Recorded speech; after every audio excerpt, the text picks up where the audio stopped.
Дополнительные материалы? Ой, да ладно.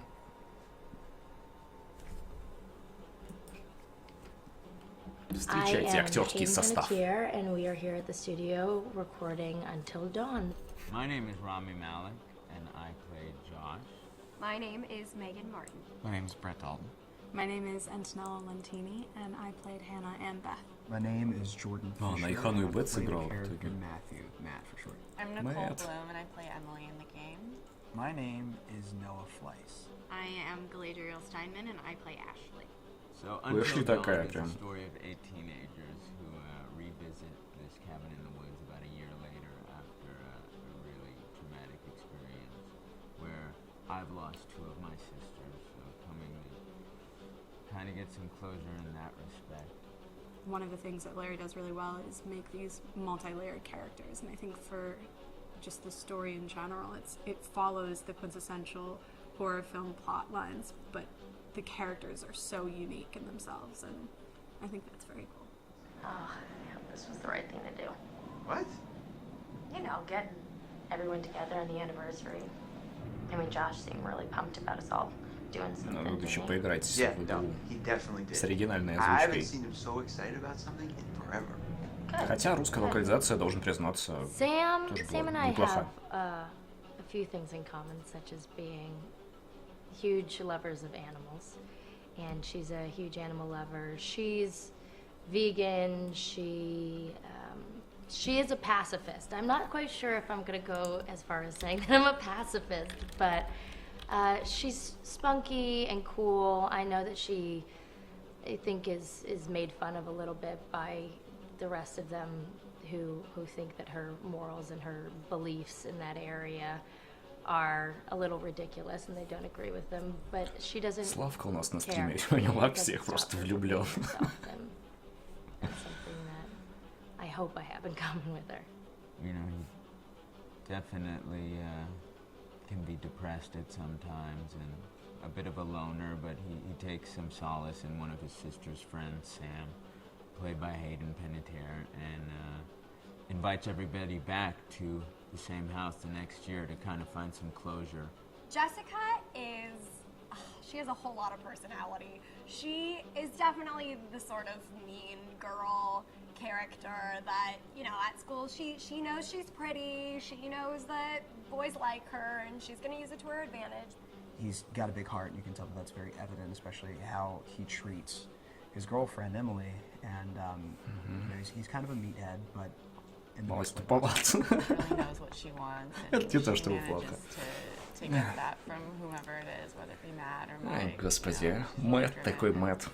I can definitely relate to that. My character is Chris, and he is what society might consider the nerd of the group, and he kind of embraces it. Ashley she's a little more serious than some of the other girls. She's definitely very intelligent and thoughtful. She kind of looks at the whole big picture of things. She's not quite as geeky as Chris, but they connect in a lot of ways. Mike is like big guy on campus. He's the class president who has some charm and has brain, and I don't know, people seem to like Mike. He gets away with a lot though. He can be kind of jerky. The fact that he really just kind of wants everyone to be happy. I mean, he's a people pleaser, and it's I can definitely attest to being, you know, that guy. I'm always the friend that wants everybody to be happy and wants everybody to be taken care of, and that's definitely Matt. But also, like, this character is just so fun. I rarely get to play the bitch, and so it was really fun to do that. The spirit of things, seriously, what's wrong with you? Just trying to lighten the mood. Мне кажется, Em. долго покажут в другом ролике. Like what? The way you're being, you always get like this. Интервью с ним think тоже this должно is быть. just the coolest thing to be a part of, and I just think it's going to take the world by storm. I really do. I think this genre is the wave of the future, and I think that once people see the potential behind it, of getting to interact with the drama that you're witnessing unfold in such a realistic way, that this is how entertainment's going to be from now on. Так, что тут? Создание сцены, наука страха, 1000 страниц. Сколько здесь всего. Давайте смотреть все. Сон отменяется. Hi, this is Lee Robinson, production designer on Until Dawn. The production design for Until Dawn started with the great teen horror script that sets the characters in a Canadian winter mountain lodge, being a contemporary setting with visual clues derived from classic films of that genre, such as Hitchcock's Psycho and Stanley Kubrick's Shining. Сияние хочется пересмотреть. The storyboards are vital to the production design as it allows the designer to understand the scale of the environments to be made and the detail that would be seen to create the atmosphere of a horror. This took us into concepts that took these storyboards further, visualizing the world through the color palette, the lighting, tone and the mood, and developing key locations such as the lodge, the cable car stations, the forests themselves, the wilderness. As you can see, the environments and atmospheres change quite a bit from warm and inviting to cold and threatening. The Millionaire's Mountain Lodge was a key example. It was designed to be made from nearby stone and timber, embedding it into the landscape, with a contrasting and contemporary interior, needing to be opulent and extravagant. We created dark and claustrophobic corridors, with ominous and large open spaces, almost cathedral-like in size, and with huge structures to silhouette and dwarf the characters within, providing a labyrinth to explore and wander. Each character was developed with a strong visual identity in mind, with contrasting colours, tones and silhouettes to identify them, each to have their own texture, pattern and shape, so that when they were lined up you could always identify them. The costume designs allowed a range of clothes that would suit them for the cold winter weather, but also have an element of style and individualism, so that the audience could look at them and relate, recognizing themselves within them. A lady would like to cuddle up with her man by a nice cozy fire bathed in atmospheric mood lighting. Right. It'll get plenty toasty once we're rubbing up against each other. Mike, Покажите нам fire пикантные сценки. and mood lighting. Yes. Working with the lighting artists, we really brought the look and feel of the world together, and this required a thorough understanding of the visual language of teen horror. A key scene was where all the characters emerge out of the rear of the lodge chasing Hannah. A contrast is evident straight away from the exterior wilderness to the warmth of the lodge. The attention to character lighting here is through the bounce and rim lighting, accented colours and composition, creating characters that come from the dark into the light and back again with an emotional effect. Guys, there's someone outside. Круто, да, правда. Не, игра выглядит просто здорово, потрясающе. What's going on? Where's my sister going? It's fine. She just can't take a joke. It was just a prank, Han. Конечно, графика поражает с каждой новой вышедшей игрой. Особенно всякие эксклюзивы.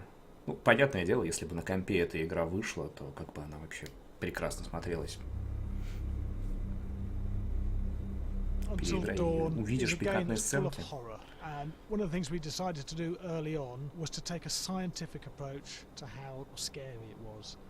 So we did experiments on people and we measured their responses to the game. We've created a test area. It's as close to a home setup as we can get it. We've recruited ordinary people to play the game and we've left them to play it on their own. You're turning the light off. Конечно, в эту игру нужно играть просто в кромешной тьме. The only difference is it's rigged with cameras and microphones that relay the data through to the next room where people are watching them play. Bracelet here we use for biometric testing. It measures the player's emotional response. It's called a galvanic response sensor. It makes contact with the user's skin and it measures the electrical conductivity across their skin. It's the same principle as an old-fashioned lie detector. When you're stressed, you sweat a little, very sensitive, and picks up tiny changes if the player is feeling anxious or scared. That data's fed back to a testing team, comes through as a graph. I'm so sorry.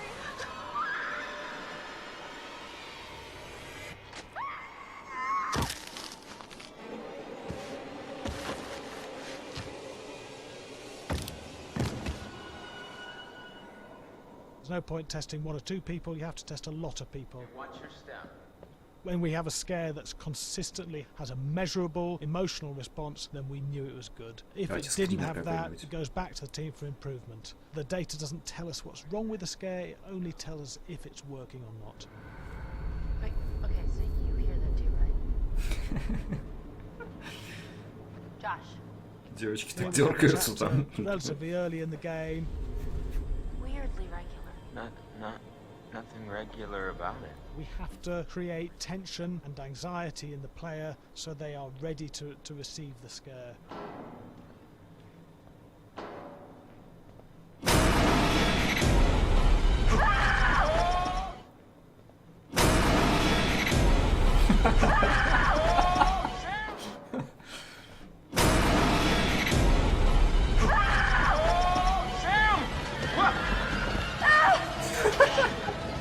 Give the player time to recover, to cool down, to calm down, and then start building. Вы так же надо мной, наверное, ржали, да? Hey. What? Hey. What the hell? Ooh, you just got mugged.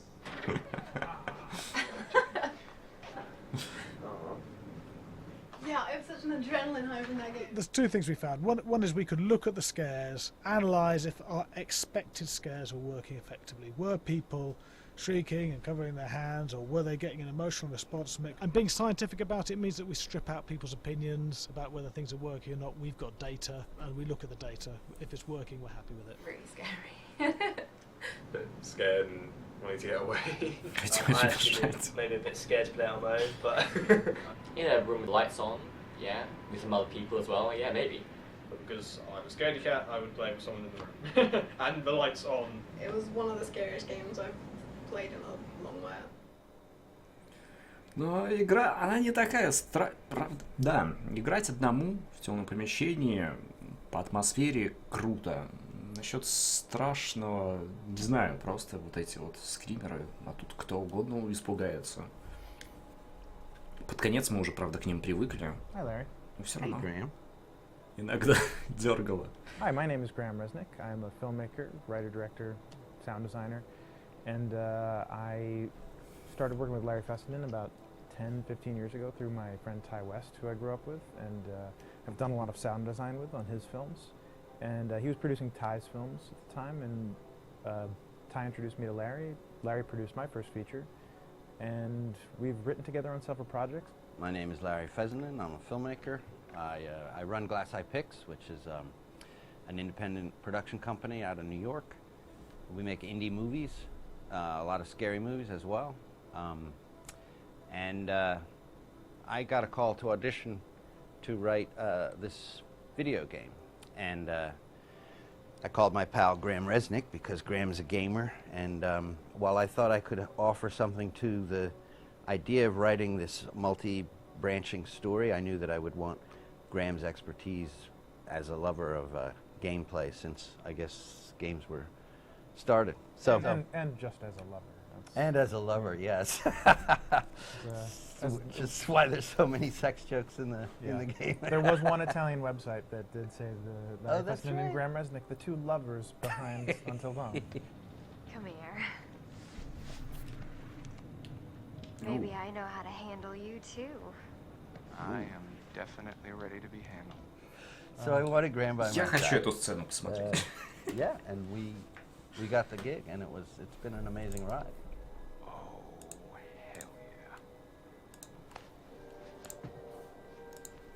Oh my god, she's taking her shirt off. What? Oh my god. Matt? Лилия, мы смотрим дополнительные материалы после того, как закончили уже игру. Комментарии So in the разработчиков, game, актеров. the basic setup is that Интересные a year факты. prior to the game's start, all these kids had gone up to a ski lodge that was owned by the parents of one of the kids, or a couple of the kids, and some of the teenagers played a prank on some of the other teenagers, and the terrible tragedy occurred when a few of them, two sisters, ran out into a blizzard, and were never seen from again.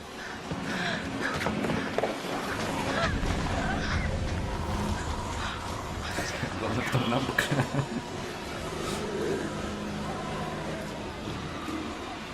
And so now, a year later, this is kind of torn apart this group of friends. They've gone through some trials and tribulations in the past year. The brother of the two girls has had a lot of psychological issues, and to kind of help him cope and help them all get over it, they all returned to the lodge a year later, back up on the mountain. And the idea is to get over it, but... the healing does not begin. Yeah, and these kids are all trying to find themselves. They've been through a trauma, but in general, they're just teenagers trying to figure out who they are. So they're all kind of falling into the patterns, the stereotypes, the characters they see on TV and in the movies. I think we're very interested in taking genre tropes and kind of making them sort of refresh them.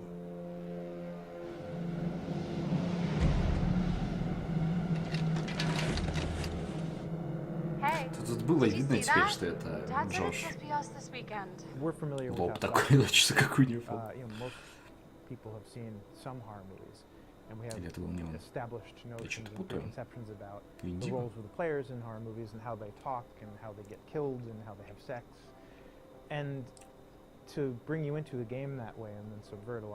Я боюсь, что доктора нам уже не покажут. I think you pretty much figure out that that's going to have a role in their interaction.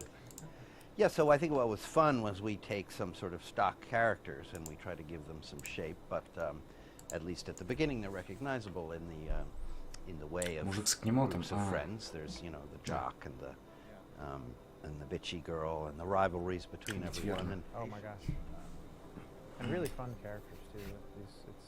We just had so much fun living in the minds of these characters through writing the script. What do you think? Jesus! You know, it was fun. I think we were looking to get that kind of banter that you see both in movies, but also that you absolutely have with friends, and sort of those inside jokes. And of course, as writers and as friends ourselves, we sort of developed little tracks, and we try to give the characters that kind of vibe. Хорошо. Надеюсь, вы еще не уснули от этих материалов.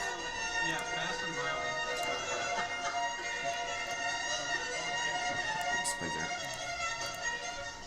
All right, from the top.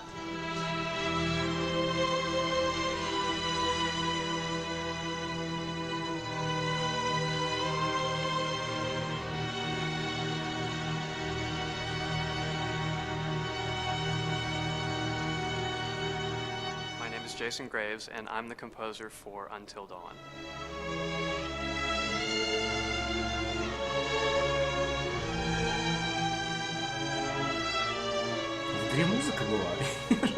I've been involved with Until Dawn for about a year now.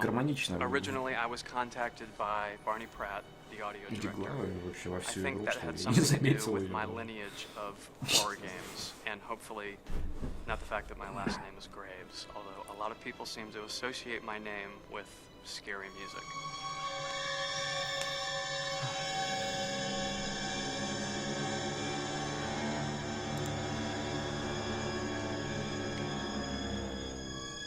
One of the things that was really exciting about working with Barney and the team at Supermassive is they really wanted something unique for the music. They wanted the music to stand out and be a character on its own in the game. За то, чтобы сказку рассказал нам перед сном.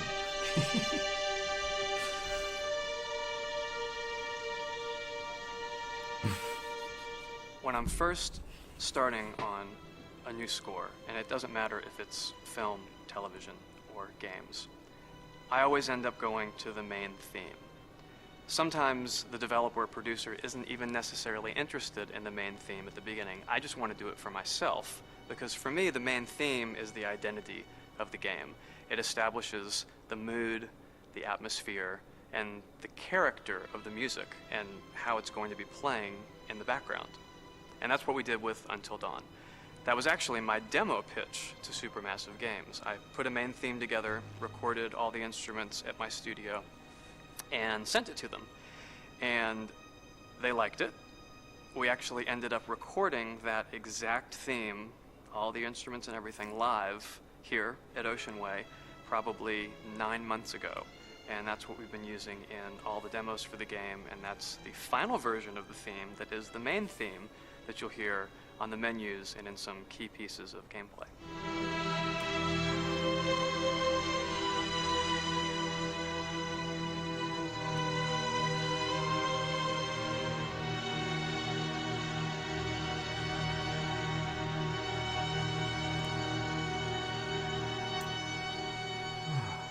I seem to have made a name for myself in horror. And there's something about scary music, I think it's maybe the lack of rules. That the biggest rule in scary music is there are no rules, so you can do anything you want, and actually, if you end up doing things that don't feel like they would work out together, they kind of clash, and it ends up being even more effective for scary music. So that's what really drew me to Until Dawn, was the textures, plus writing thematic material that is interwoven with the scary textures. I haven't really done anything like that before. Usually it was just all tension all the time, and that's fun and it's great. But I'm actually at heart a very melodic composer. That's the kind of music I love listening to, and that's the kind of music I love writing. That's the kind of music I got to work on in Until Dawn.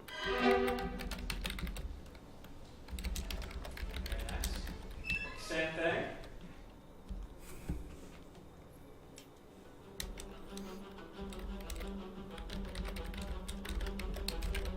My name is Will Biles, Executive Creative Director of Until Dawn. The first part of getting a believable facial performance in-game is to capture topographically the actor's range of emotional expressions as separate versions of the same head. Every tiny nuance gets digitized and merged, effectively creating a model that can recreate every facial movement that the actor makes. Once the topography has been recorded, the actor's performance itself can be captured by using a predetermined set of marker points drawn precisely on the face and a high-def helmet cam, wirelessly linked to capture devices. The camera is the small box where it looks like the microphone should be. Outro Sam. Mark. It records in high def the movement of the dots throughout the performance that will drive the expressions captured earlier. Unlike other systems, this form of capture is far less lossy because there are fewer interpretations between performance captured and performance rendered finally in-game. The audio is also recorded via two separate lavalier mics attached to the helmet.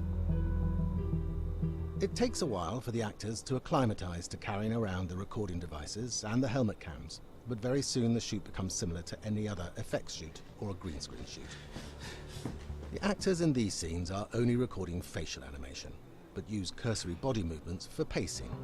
Wait, and maybe we should all stick together and find everybody and make sure they're all okay, so... 1-1, the year before the prank. Take 2, Mark. Other than the other actors, they have to use their imagination for everything and everywhere that they are supposed to be seeing and feeling. Idiot. So dumb. From a hot midday studio in Los Angeles to a freezing midnight mountain in British Columbia.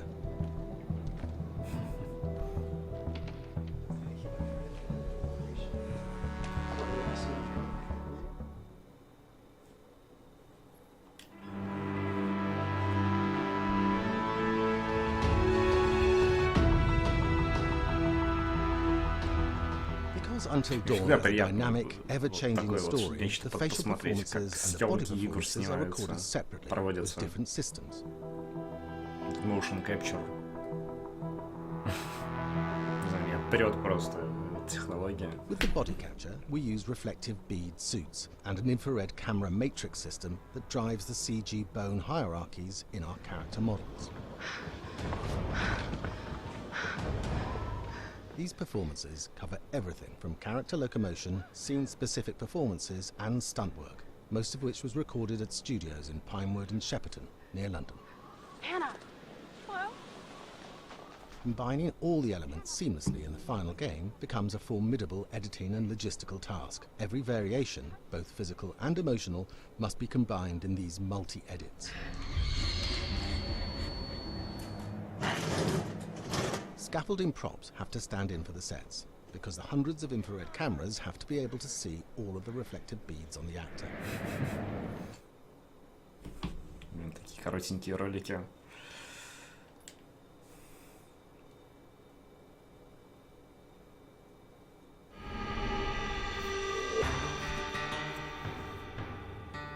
America's Northwoods border region. Within this land of 10,000 lakes and miles of dense timber, a hideous creature is believed to lurk. The Northwoods is probably one of the last frontiers in America. There's still a lot of places in this area that hasn't been set foot by man. Monsters and mysteries exist here because it is remote. Up in the Northwoods, winters are long.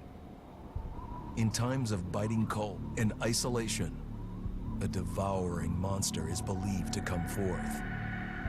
It's terrorized native people for generations. Growing up, I was told, like, don't go outside, the Wendigo will get you.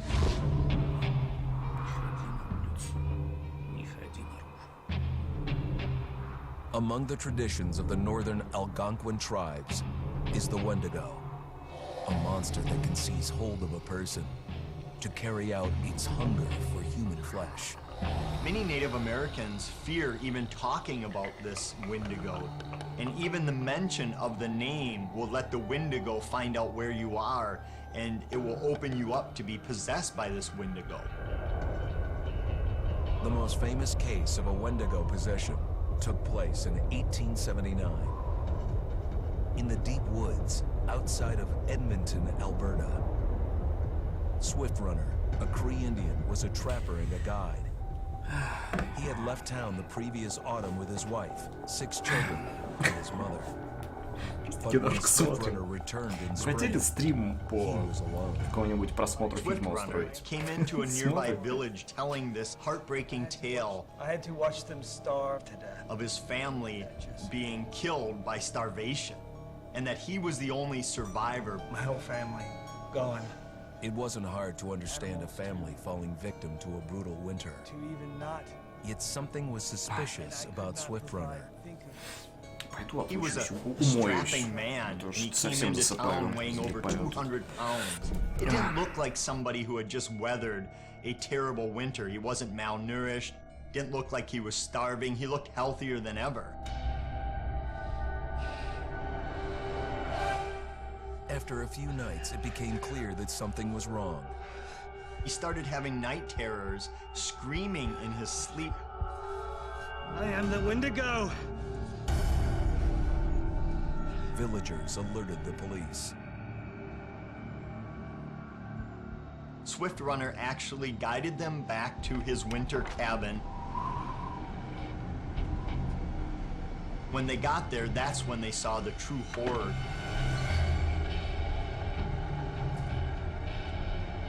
Human skulls were scattered around, many bones, some of which had been snapped in half, and the marrow inside had been drained. They had never seen anything like it. Swift Runner had killed his entire family, shooting them, hitting them with an axe, strangling, and then eating most of their bodies.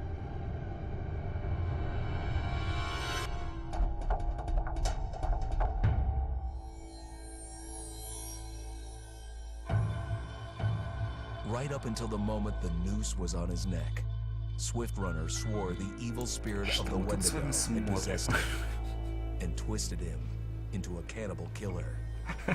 When he was on the gallows, Swift Runner himself said, "I am no longer a man."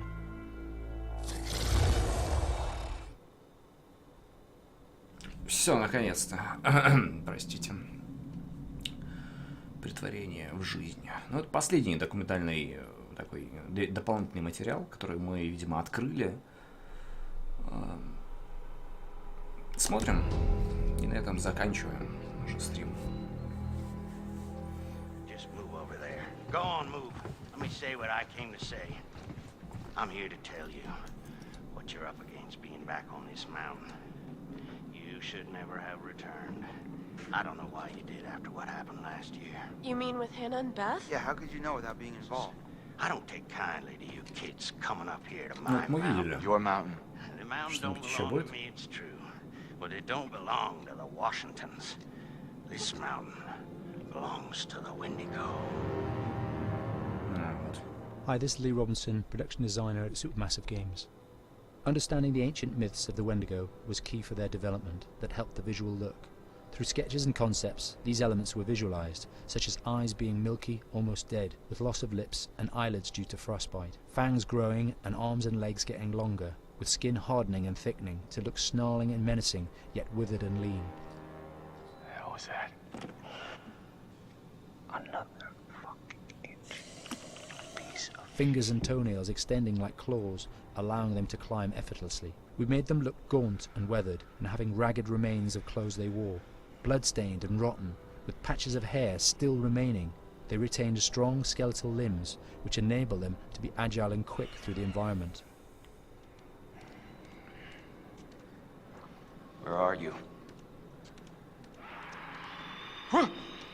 My name is Jamie Gallipo, animation director at Supermassive.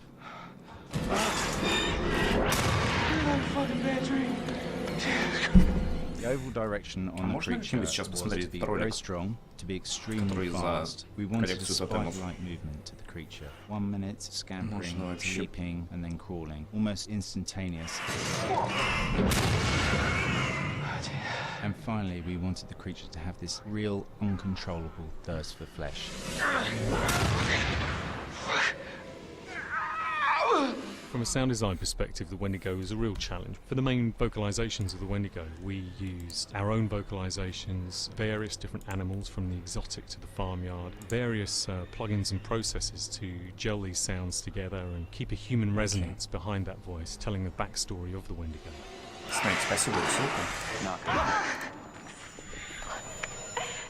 During the chase sequences, the anger of the Wendigo is felt by encircling breaths, screams and screeches that essentially chase you as you're being chased by the Wendigo.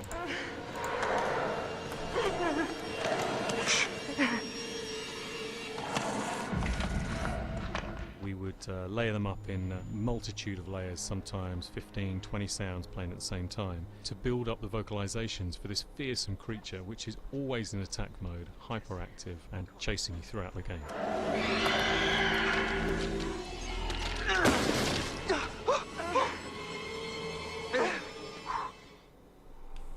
Так, все вроде как по этой игре. Статус, коллекционные предметы. Ну здесь мы можем посмотреть ролик по тотемам, да? Но куда интереснее будет смотреть его уже полностью, от начала до конца, то есть без обрывков. PlayStation я отключаю. На сегодня ты у меня просто молодец. Спасибо тебе, PlayStation. Так, осталось только следующее сделать. Это мы закрываем. И вот это вот приблизительно куда-то сюда мы ставим. Оп, оп. Назад мой дед охотился на тех, кто одержим проклятием. Но одну тварь он так и не смог поймать. Самую грозную. Макапичу. Это был страшный зверь. И мой дед не сумел его одолеть. И вот годы спустя на эту гору явились шахтеры. В шахте случился завал, проклятие вновь пробудилось. Десятки людей остались без еды, без света. И в этой тьме родился Грут. Люди отдались во власть чудовищного желания. Обезумели убийцы, каннибалы, пожиратели человеческой плоти. Если убьешь это чудовище, освободишь дух, он будет кружить над горой, как зловещий ветер в поисках новой жертвы. Не надо убивать их, я пробовал. Их можно только ловить, дразнить огнем. И спустя столько лет, спустя много лун и много охот, Макапичу по-прежнему бродил здесь. Он был неуловим, недосягаем. Но однажды ночью, год назад, я все-таки поймал его на прицел. Но в лесу мы были не одни. Пока я шел по следу Макапичу, он преследовал кого-то другого. Макапичу сбросил ваших друзей с горы. Я ничего не мог сделать. Я не сумел спасти. Зато смог отомстить. Я выследил проклятого Виндиго и предал его огню. Макапичу издох.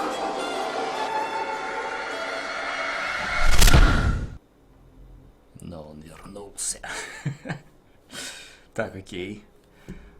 Что мы имеем? Кэш. Это мы закрываем. Все, ребят, на этом. Всем спокойной ночи. Наверное, будем заканчивать. Ну да, уже пора. Сколько времени мы с вами сегодня? 5,5 часов практически вот стримим. Игру хорошую закончили. И дополнительные материалы тоже посмотрели.